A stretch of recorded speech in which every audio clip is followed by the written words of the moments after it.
স্থানীয় সরকার নির্বাচনে দল মনোনীত প্রার্থীদের বিরুদ্ধে যারা স্বতন্ত্র প্রার্থী হিসেবে নির্বাচন করছেন, আগামীতে তাদের আর মনোনয়ন দেওয়া হবে না বলে সাফ জানিয়েছেন আওয়ামী লীগ সাধারণ সম্পাদক ওবায়দুল কাদের। নিজ বাসায় নিয়মিত ব্রিফিংয়ে এদের মদদ দেয়া থেকে বিরত থাকার নির্দেশ দেন তিনি।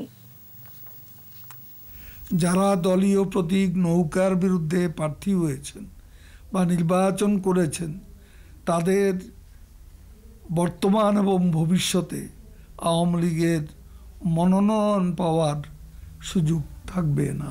আমাদের কোনো দায়িত্বশীল নেতা ও জনপ্রতিনিধি দলের বিদ্রোহী প্রার্থীদের মদদ দিচ্ছেন বলেও অভিযোগ পাওয়া যাচ্ছে।